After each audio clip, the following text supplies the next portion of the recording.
We all have two people. We all have two people. And I'm not saying you're crazy. We have the easy voice. That's that voice that we all love.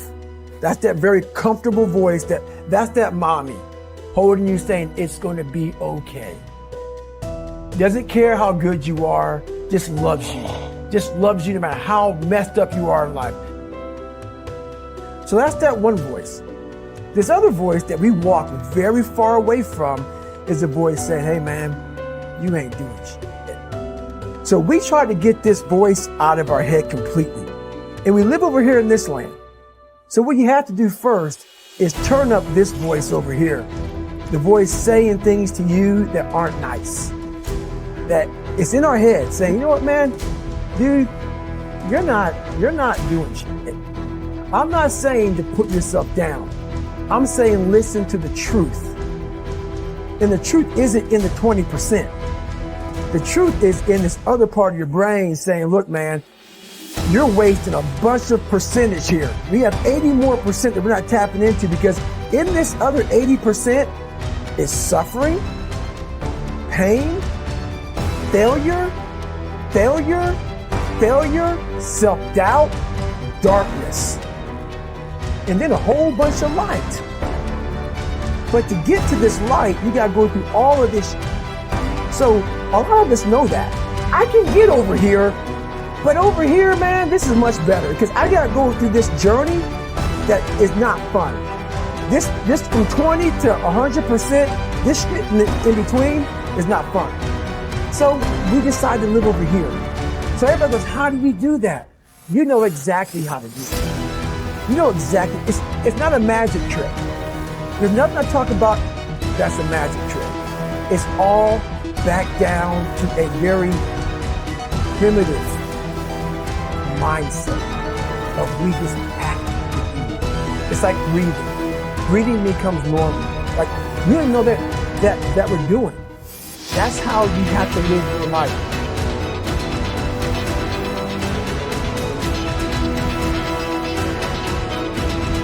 And that alarm clock goes off at 4 or 5 in the morning, your mind says no. You just say, this is what we do.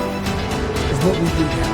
Because to get to where we want to go, the amount of pain involved, I'm not saying physical, I'm not saying you got to break yourself off. The amount of mental pain of how many times you're going to have to do something that you don't want to do to get to where you want to go. When I was 297 pounds and I was fat as hell trying to be a Navy SEAL, the scariest thing in the world to me, even to this day, was that could have been the rest of my life. I thought then I was trying hard. That's the scariest thing in the world. I thought then 297 pound, working for Ecolab, spraying for cockroaches, making $1,000 a month. I thought that was me at my 100% potential. Come to find out, a few years later, I wasn't anywhere near that. 106 pounds less, graduated Navy SEAL training, went on to do all these other things. Looking back on that was me trying hard. That's why people gotta understand, what is in us, we have no idea until we start trying hard. And I mean really trying hard, when you're obsessed with, hey, this is my new norm. My new norm is that, wow, this isn't always fun. It's not always meant to be fun. And that's when you know you're trying hard. Is that, and so people listening to us that maybe are at 20% or 30%, you know, about, yeah, I'm going hard, I'm going max, and yet they're not seeing the results. Like, how do they actually shift themselves out of that? We're all in a battle with our own brains. That's all life. That's all life is. It's the most powerful thing in the world, is your own brain. It can work for you or against you. And it's as opposed to focusing on all those bad things that happened, all the things you didn't have, the people that called you names, all the stuff you did again, and you start thinking, wait a second, I just visualized this, and now I can take the next level. Because the visualization got you through. It did. And I was able to visualize the end. So when I was 297, and I was all fat and out of shape, and I couldn't run a quarter mile, and I was drinking milkshakes and eating boxes of donuts, I visualized, man, how would it feel? For a brief moment, So there was 22 guys that graduated. I watched this segment on TV about these guys going through Navy SEAL training. And I couldn't even, I wasn't a great swimmer. I was afraid of the water, all this crap, man. But at the very end, it says 22 guys. There's commanding officers up there, and he gives this great speech. I was like, man, I wonder. So I started visualizing me being the 23rd guy in these dress whites, sitting there with these guys, getting that Navy SEAL, graduating this Navy SEAL training. I was like, God. So I put myself there.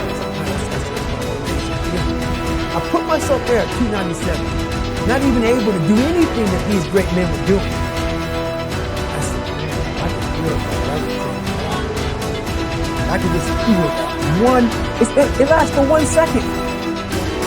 You get that certificate, you walk across the stage, and what's next? But I didn't know that then. My mind was that I thought I lived in that moment forever. So I said, wow, man, if I could just feel like that. I could feel like that. And what was that feeling you wanted so bad? Respect? No. Victory. I wanted to win. Not like beat somebody else. It wasn't about that. I just wanted to go the distance. Everything in my life, when something got hard, I quit. If it was reading, that's where, I wasn't great at reading. I wasn't great at writing, so I just quit. I couldn't catch on as fast as you. I had to work harder than you. So I quit. I wasn't great at things, so I quit. I'm not good at this. Like, man, if I could just go that distance, that extra mile, to just go, just to finish. I want to finish. I want to feel victory. And victory for me wasn't winning, it was just finishing. So I said, you know what? If I could feel like these guys feel, it would change my life. But what I realized, the best feeling I had was when I was by myself trying to lose this weight. I had to lose it in literally less than 3 months. 106 pounds in less than 3 months.